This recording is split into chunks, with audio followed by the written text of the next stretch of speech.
The palaces of kings are fascinating places. Their splendor and power evoke respect and wonder. Yet, palaces of the ancient kings were first and foremost symbolic buildings, representing the sovereignty, strength, and power of the kingdom. This is perhaps the reason why 3,000 years ago, King David built himself a magnificent palace here in his new capital, Jerusalem. A large and impressive building would symbolize the power of his kingdom and unite all the tribes together under one flag.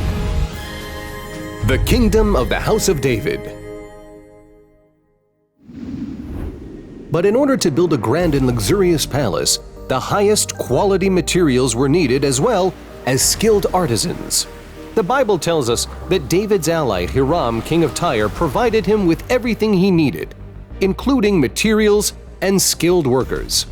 And Hiram, king of Tyre, sent messengers to David, and cedar trees, and carpenters, and masons. And they built David a house. The cedar house that was constructed by David was likely the most impressive building in Jerusalem.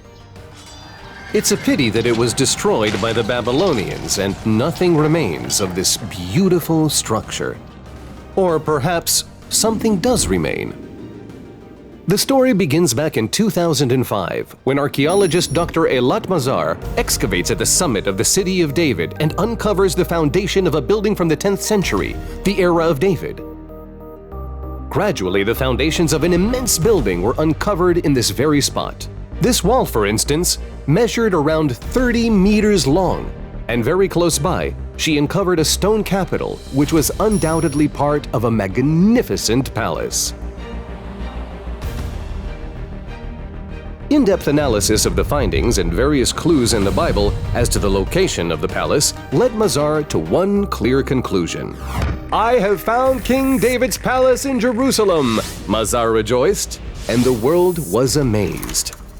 It's true, there is no consensus yet among scholars as to whether this is indeed the palace built by King David, and we all have to wait patiently for the end result. But in the meantime, let us journey back in time. What wouldn't we give to be a fly on the wall of the palace when David brought the Ark of the Covenant to Jerusalem?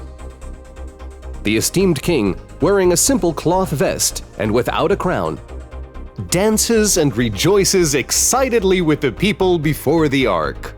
What an exciting moment! But when the festivities end, the situation becomes awkward.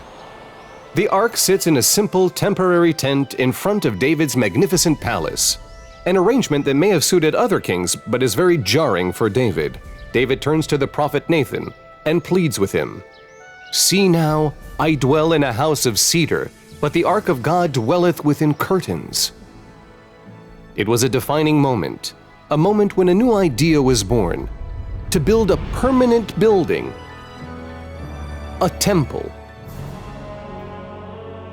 However, not all the memories of the palace were so noble. There were many attempts to overthrow the kingdom, the most serious being the revolt instigated by David's beloved son Absalom. When the revolt broke out, David was forced to abandon his palace, flee across the Kidron Valley, and ascend the Mount of Olives to escape into the desert barefoot and weeping. Another event happened here. One day Nathan the prophet arrived upset to the palace gates. He burst right into King David's chambers and scolded him fiercely. "Wherefore hast thou despised the word of the Lord to do that which is evil in my sight? Uriah the Hittite thou hast smitten with the sword, and his wife thou hast taken to be thy wife, and him thou hast slain with the sword of the children of Ammon." Nathan criticized David for his affair with Bathsheba. This same prophet Nathan, consider, had he walked into the chambers of another king during that period, here in the Middle East, he would have met his death. Nathan not only left standing on his own 2 feet and breathing, but he left the king immersed in contemplation, having accepted Nathan's criticism with humility. It seems that in this palace, even the king himself was not exempt from the fundamental principles of morality and justice. But let's put aside the political revolutions and dramas for a moment. Imagine this beautiful palace late at night. After an exhausting day of running the kingdom, King David sits down to write his poems.